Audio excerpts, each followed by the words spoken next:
Hoje no quadro Ação e Cidadania a gente fala sobre o acesso à educação e ao mercado de trabalho para pessoas com deficiência. No Brasil, mais da metade dos deficientes que têm idade ativa está fora do mercado. A reportagem é do Núcleo de Jornalismo do Ministério Público Estadual. 46 milhões de pessoas. Muita gente, não é? Pois esse é o número de pessoas que declararam possuir algum tipo de deficiência, segundo o IBGE. Isso representa cerca de 24% da população do país inteiro. Mas será que essas pessoas estão inseridas no mercado de trabalho ou têm acesso à educação de qualidade? As desigualdades entre as pessoas com e sem deficiência física são grandes. As diferenças começam no acesso à educação. A taxa de alfabetização de pessoas que têm deficiência é 10% mais baixa que a observada na população total. Não faltam relatos de pais que tiveram dificuldades em matricular seus filhos com deficiência em escolas regulares. A servidora pública Rosilene Alves é o exemplo.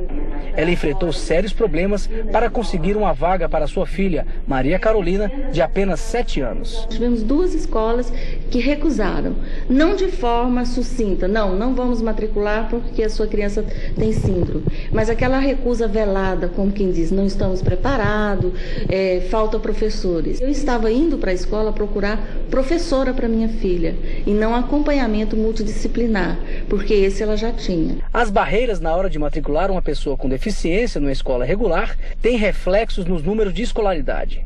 Mais de 60% da população com deficiência não tem instrução ou tem apenas o fundamental incompleto, quase o dobro do percentual encontrado entre as pessoas sem deficiência.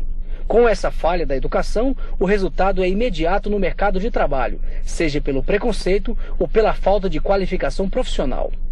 Dos 44 milhões de deficientes que estão em idade ativa, 54% estão desocupados ou fora do mercado de trabalho. As dificuldades de inserção no mercado de trabalho são minimizadas com as cotas destinadas às pessoas com deficiência física. A técnica ministerial Vilane Prazeres enfrentou os desafios e passou em 3 concursos públicos. Ela, que nasceu com a síndrome do talidomida, sofreu muito preconceito até alcançar o sucesso profissional. Não tem que ficar acomodado, né? Eu acho que cada um tem que buscar, não só usufruir das vagas, né? Que é para PME, mas que também tem que estudar e ir atrás. O percentual de trabalhadores com deficiência que trabalha por conta própria e sem carteira assinada também é maior do que o registrado no total da população. O fato é que é necessário que o poder público invista mais em ações inclusivas e que empresas e a própria sociedade amadureçam o entendimento de que a deficiência física é apenas um detalhe. A gente conversa mais sobre esse assunto ao vivo com a Márcia Mirelli, que é promotora de justiça na comarca de Porto Nacional. Boa tarde, promotora. Boa tarde. Obrigado pela presença da senhora aqui no Jornal do Meio-Dia. Bom, como a reportagem mostrou, é realmente uma realidade, né? A gente sabe que a lei existe, mas nem sempre ela consegue ser cumprida mesmo, né? Com certeza. E são vários pontos que ainda precisam ser organizados. Tem a questão desse preconceito de recepcionar o deficiente físico, até pela falta de estrutura, a gente vai ter que buscar essa adequação, né? E algumas escolas, eu estava vendo ali a situação, essa negativa de recepcionar o deficiente físico é um absurdo, né? É um absurdo. Seja ela velada ou não, todas as escolas precisam ter essa acessibilidade e essa condição de recepcionar o deficiente físico. Essa negativa, inclusive, ela é tratada como crime. Inclusive, sobre esse assunto, tem uma pergunta do público. Vamos ver aí. Meu nome é Francisco, sou moradora aqui de Palmas e gostaria de saber se uma escola pode se negar a matricular uma criança com deficiência. Então, como eu falei, as escolas não podem se negar. Na verdade, elas têm a obrigação de se preparar para receber esse deficiente físico, né?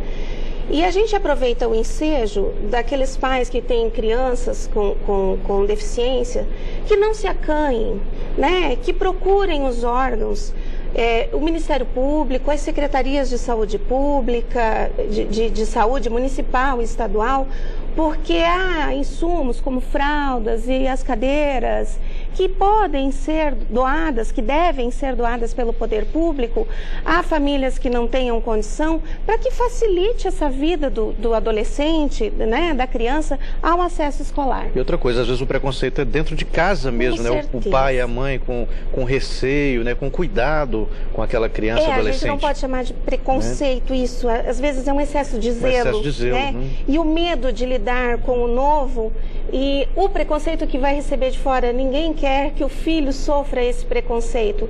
É por isso que quando há essa dificuldade, a gente pede, busque o Ministério Público, busque os órgãos para ajudar, os órgãos públicos para ajudar. Né? A gente tem uma estrutura com a capacidade de receber essas pessoas e dar a ela o auxílio informativo necessário, seja pela negativa de uma escola em recepcioná-lo, seja para ajudá-lo a buscar essas melhores condições, como essa dispensação de equipamentos para facilitar a vida do deficiente. Vamos a mais uma pergunta do público. Meu nome é Welber. E os pais de uma criança com deficiência, pode se negar a matricular a criança? Isto não é aceito. Nós entendemos isso, inclusive, como um crime que chama abandono intelectual. Todos, de 4 a 17 anos, têm o direito de se escolarizarem, de se alfabetizarem, né? E se a gente não aceita que a escola se negue, também não podemos aceitar que os pais, que são quem gerenciam a vida desses adolescentes, se neguem a fazer isto. E tem mais, os pais respondem. Nós temos uma evasão escolar muito alta ainda, né, nessa faixa de 15 a 17 anos, e os pais podem sim ser responsabilizados por isto, por esta evasão escolar. O lugar de criança é na escola. Precisamos melhorar a escola precisa seduzir para manter os nossos alunos lá dentro, né? Mas ele tem o dever, a obrigação de ir para a escola. Doutor, agora uma pergunta sobre mercado de trabalho, né? A Pauline Dias, pelo Facebook, pergunta o seguinte: como funciona a questão de cotas em concursos públicos e empresas privadas destinadas para as pessoas com deficiência física? Então, isso é um ponto nevrálgico com muitos debates ainda. O Estatuto dos Servidores Públicos Federais determina uma cota de 20%. O estatuto que rege, a lei que rege o direito das pessoas com deficiência física, fala em 5%. O Conselho Nacional do Ministério Público expediu uma resolução que é diretamente para ministérios públicos do país, que o mínimo percentual seria de 5%. Então, depende do caso, do tipo do concurso, do órgão que está fazendo o concurso, para a gente ver qual é este percentual. Não há um percentual único para todas essas situações. E com relação a empresas privadas, não há uma obrigatoriedade da empresa privada recepcionar. Há incentivos para aquelas empresas privadas que recepcionam os deficientes físicos. Mais uma pergunta aqui que veio pelo Twitter. O Robson Cruz pergunta o seguinte: o que deve fazer se, em caso da empresa garantir o percentual para empregados com deficiência física, mas não oferecer condições de mobilidade para o trabalho, como rampas e banheiros adaptados? É um contraditório isso, né? E aqui fica a nossa crítica no sentido de que quer recepcionar para obter os incentivos, mas não quer se preparar. Tem que se preparar. Isso é uma obrigação da empresa que recepciona.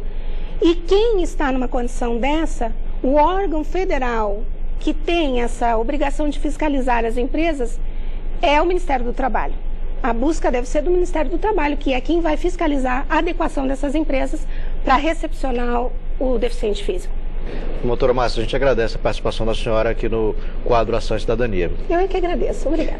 Lembrando que o quadro Ação e Cidadania é sempre às quartas-feiras aqui no Jornal do Meio-Dia.